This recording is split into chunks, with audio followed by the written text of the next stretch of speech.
Bitin ba kayo? Ha? Bitin kayo? 9:30 na kasi. Hanggang anong oras ba tayo dito? Ha? Ano na? Hanggang alauna na madaling araw? Gusto ba makipag-disco? Ha? Eh hindi naman kayo umaalis dyan sa upuan ninyo eh. Gusto nyo talaga mag-disco?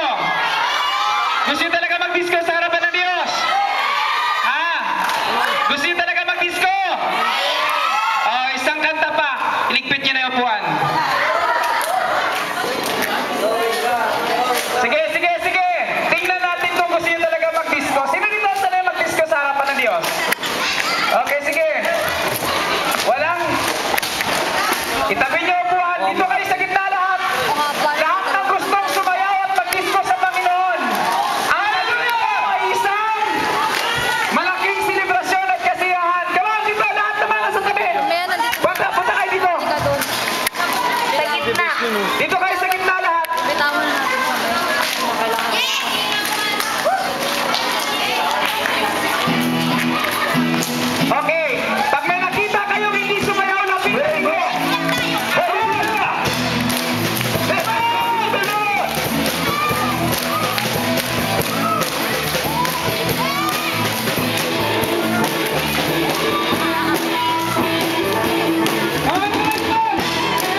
soul cries out, you are holy.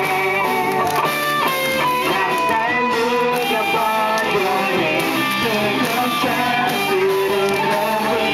Now your glory fills my heart. You are holy. You are holy. You are holy. Evermore my heart now I will sing.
Okay.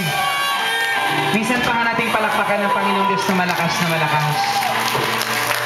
Gusto rin man nating magpuri sa Panginoong Diyos na magdamagan. Ito po ay hindi natin kakayanin. Amen? Amen po? Itong mga nangyayari sa atin ngayon ay pinatitikim lang tayo ng Panginoong Diyos.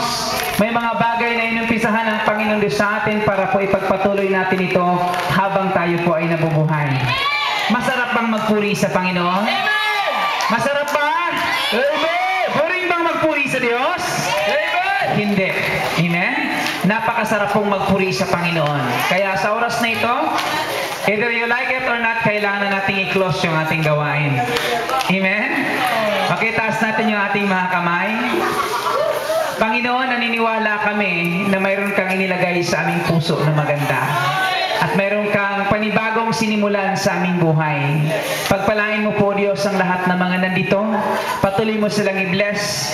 At ang aming mga ngiti sa aming mga labi, Panginoon, pang ikaw ay papurihan, ay dapat hindi ito mawala hanggat kami, O Diyos, ay nabubuhay. Pupurihin ka namin, sasambahin ka namin, hanggat kami, O Diyos, ay may hininga. Salamat, Panginoon, pagpalain mo po ang lahat ng mga nandito sa pangalan mo, Jesus, in Jesus' name. Amen. Taas natin yung ating mga kamay. Okay, sabay-sabay natin sabihin, all glory, all honor, all power belongs to you in Jesus' name. Okay, humayo kayo at taglayin natin ang pagpapala ng ating Panginoong Diyos. God bless po sa inyong lahat. You